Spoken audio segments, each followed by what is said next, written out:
Bab 879. Jejak telapak tak terkalahkan. Krek, krek, krek. Dan tak lama setelah panggung pertandingan menjadi sunyi senyap, terdengar suara seperti cangkang telur pecah, tiba-tiba memecah ketenangan sebelumnya. Semua orang tampak terkejut, melihat Yontono Zhao yang telah berlutut di panggung pertandingan, tiba-tiba muncul retakan di tubuhnya. Kemudian retakan terus menyebar dan membesar, seolah-olah molting, dan noda darah yang menutupi seluruh tubuh mulai menghilang. Menampilkan kulit indah halus di dalamnya, seperti baru lahir. Dan aura berbahaya yang membuat orang gemetar, dan dengan lepasnya cangkang kulit itu, tidak berhenti meningkat dan menjadi lebih kuat. Kekuatan garis darah kuno adik telah diaktifkan. Mata di Marto Zhao berbinar-binar, memperhatikan aura Yontono Zhao yang semakin kuat, menghembuskan napas panjang, satu genggaman menghancurkan pegangan tangan. Di panggung pertandingan, Yontono Zhao mengerang, lalu tiba-tiba berdiri. Pong! Aura panik meledak, menghembuskan segalanya. Sekujur tubuh Yontono Zhao berlumuran darah. Saat ini, kulitnya seputih giok, matanya tampak seperti bintang, rambut hitamnya berkibar, dan tubuhnya dipenuhi cahaya suci. Di bawah cahaya matahari, dia sepertinya telah turun ke dunia ilahi, membuat orang-orang seketika tidak berani melihat lurus. Apakah ini kekuatan darah nenek moyang? Yontono Zhao melihat kedua tangannya sendiri dan bergumam. Dengan ringan menyapu jari-jarinya ke udara, dan tiba-tiba terdengar suara ledakan. Semua orang terkejut lagi, ruang itu sedikit bergetar, dan tidak bisa menghentikan gerakan jarinya itu.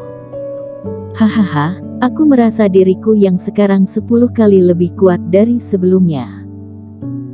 Mulut Yontono Zhao tersenyum, auranya meledak, dan batu biru di sekitarnya langsung hancur, ruang tidak berhenti bergetar, dan aura yang tak terhitung jumlahnya melonjak dengan liar. Di bawah panggung pertandingan, raut wajah Ye Zun dan yang lainnya juga berubah, sangat khawatir. Tidak ada yang mengira bahwa Yontono Zhao akan memiliki metode lain ini, ternyata mereproduksi tubuh biksu kuno. Latar belakang keluarga dunia tersembunyi memang kuat. Kalau begini, bisakah Eric Qin mengalahkan Yontono Zhao? Dan tepat ketika Yontono Zhao bangun, tidak ada yang peduli dengan atas langit. Eric Qin dipenuhi dengan energi vitalitasnya, bangkit tanpa terasa, berkumpul di awan, berubah menjadi jejak telapak tangan ilusi yang besar. Sebuah jejak telapak tangan berwarna hijau. Sekte Wen Dao pernah menggunakan teknik jejak telapak hijau untuk membunuh ratusan monster fase kesempurnaan dalam satu pukulan, meninggalkan kesan yang sangat dalam pada Eric Qin. Saat itu, Eric Qin tanpa ragu-ragu membahayakan tubuhnya sendiri, mengambil seberkas teknik aura jejak telapak, dipadukan dengan energi asli langit dan bumi yang diperoleh pejuang kebanggaan, dan telah belajar selama beberapa hari. Dan tadi malam, Eric Qin membaca teknik ketiga yang diperoleh pria bermarga Zhao, secara tidak terduga menemukan bahwa metode tertentu pemurnian tubuh kuno sebenarnya berkaitan dengan jejak telapak hijau ini. Saat itu, Eric Qin dikaruniai jiwa. Teknik jejak telapak hijau, dipadukan dengan teknik pemurnian tubuh, dan bantuan esensi langit dan bumi, memungkinkannya memahami teknik penggunaan jejak telapak hijau ini. Eric Qin tidak pernah melakukan teknik ini, tetapi hanya mengandalkan persiapan dan energi vitalitas yang diperlukan untuk jejak telapak ini. Ini jelas-jelas merupakan metode yang sangat menakutkan. Yontono Zhao yang berada di bawah memberikan tekanan yang sangat besar kepada Eric Qin. Dia memadukan energi vitalitas untuk melakukan teknik telapak ini untuk pertama kalinya. Mungkin, membunuh Yontono Zhao, meskipun pihak lawan berubah menjadi garis darah kuno, Eric Qin tidak perlu menggunakan metode ini. Tetapi jika ingin menghancurkan niat iblis Chuan Xue, Eric Qin harus mengalahkan Yontono Zhao dalam postur tubuh yang tak terkalahkan. Tak terkalahkan, maka harus menggunakan metode yang tak terkalahkan. Eric Kin tidak hanya ingin menang, tetapi juga ingin menang hingga membuat semua orang terkejut, menang dengan sangat mudah, seperti menginjak seekor semut sampai mati. Jadi jejak telapak hijau ini harus digunakan, dan memang harus begitu. Energi vitalitas yang tak terhitung jumlahnya keluar dari tubuh Eric Kin, mengalir deras ke telapak tangan raksasa hijau, yang membuat jejak telapak bersinar cahaya hijau, hampir menembus awan putih tebal, membuat sudut langit berwarna hijau. Di atas aula, Ketua Sekte Wendao sepertinya merasakan sesuatu, tiba-tiba mengangkat kepalanya, sepasang matanya seolah-olah bisa melihat menembus kehampaan yang tak berujung, dan akhirnya berhenti di jejak telapak yang tampak seperti gunung. Aura jejak telapak begitu familiar, dan juga begitu asing. Eric Kin, bocah ini ternyata. Dia perlahan-lahan mengucapkan beberapa kata, dan bahkan dengan kelicikannya, sepasang matanya tampak sedikit terkejut. Karena transmisi energi vitalitas yang sangat besar, tubuh Eric Kin mulai bergetar sedikit. Eric Kin sudah lama mengetahui bahwa teknik jejak telapak ini membutuhkan banyak energi, tetapi baru kemudian dia menyadari telah meremehkan kebutuhannya. Sebuah jejak telapak hampir menghabiskan seluruh energi vitalitas Eric Kin. Apa yang sedang dia lakukan? Yontono Zhao merasakan perubahan pada tubuhnya, tiba-tiba mengangkat kepalanya, mengerutkan dahi dan menatap Eric Kin. Mengaktifkan garis darah kuno membuatnya tampak memiliki firasat atau intuisi. Yontono Zhao secara naluriah merasa bahwa Eric Kin memiliki ancaman baginya, dan tidak berhenti meningkat. Hal ini membuat Yontono Zhao sangat marah. Kenapa?